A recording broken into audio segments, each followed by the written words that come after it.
Bitcoin could be the greatest opportunity to acquire wealth in the history of mankind.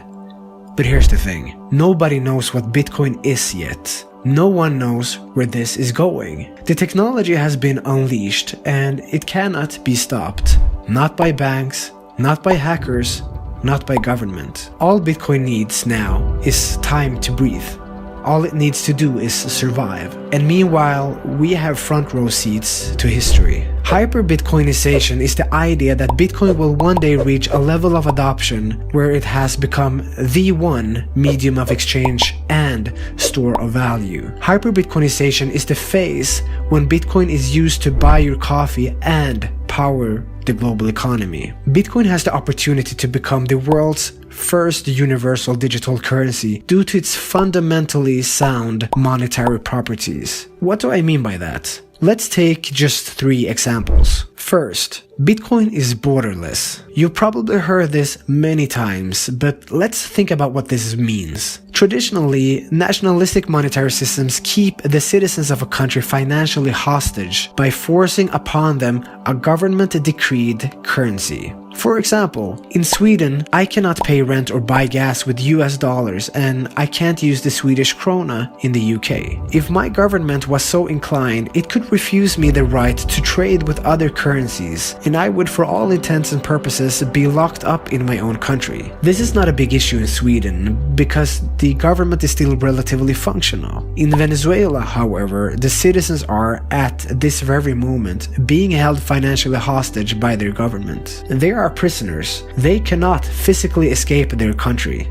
They are not allowed to exchange their national currency for any other currency or trade with other states. Bitcoin solves this completely. With Bitcoin, you don't have to flee your country physically to escape an oppressive government. There are many stories of families trying to escape China or Venezuela and how they have had all their cash and gold confiscated at the border. No one can confiscate your Bitcoins. All you have to do, and listen, this is important, all you have to do is remember your private key in the form of 24 words, and you can travel the world with your entire life savings. If you wanted to flee a country and at the border they ask you if you're carrying any Bitcoin, if you're moving any illegal Bitcoins across the border, you say no, because you don't. First of all, Bitcoins don't exist. There's nothing you can point to and say that's a Bitcoin. There are only unspent transaction outputs, which we call coins for simplicity, but in reality, they are just ledger entries or unspent transaction outputs. And they are on the blockchain.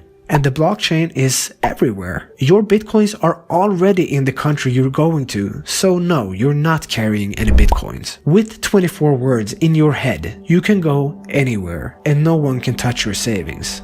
Bitcoin is global. There are no borders. No one can impose borders. And no one can confiscate your Bitcoins. The fact that Bitcoin is borderless is a huge deal. Second, Bitcoin is permissionless. And this is an equally big deal. Listen, in Bitcoin, there is no central agency. This means that no one can prevent you from transacting with Bitcoin ever. You can transact with whomever you want, whenever you want, and you don't need to ask for permission regardless of the amount you want to send. Your funds cannot be frozen or confiscated, and your transactions cannot be stopped because there is no one to stop them. There is no one to freeze your funds. In Bitcoin, no permission is needed to use your money like it should be because you own your money. And this is absolutely not the case with fiat, by the way. Never before have we had a permissionless digital currency.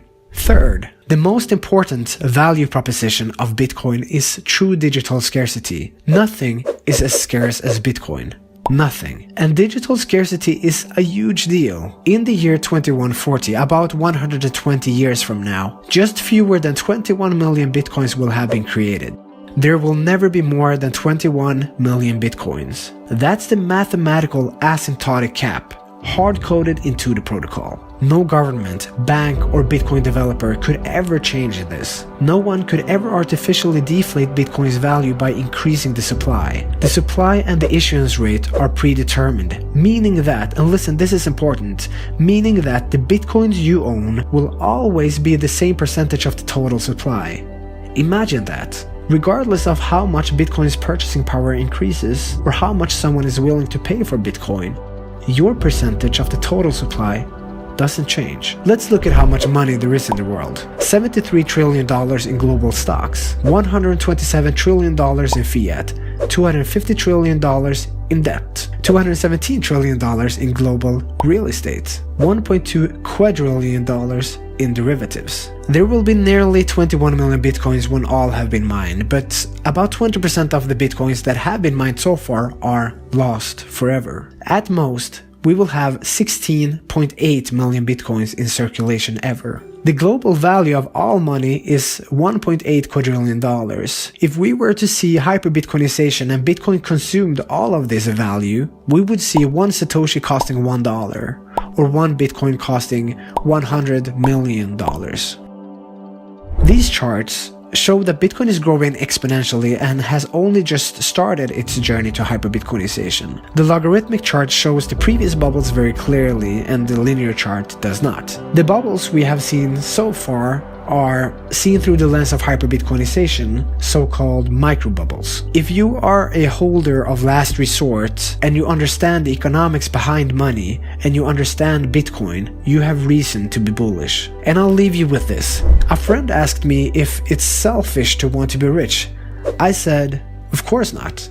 Being rich allows you to buy back your time so that you can pursue the things you really want to do in life, which for most people, in one form or another, is to help other people. We all want the time and the means to become the person we envision ourselves to be, and for most of us, that's a good person. Money is an amplifier. With money, you become more of who you really are. Bitcoin is the first expression of money where you can really own your own money. This has never happened before, and while no one really understands what Bitcoin is yet, or where it is going, we know that Bitcoin is changing history. So let it breathe and watch it unfold.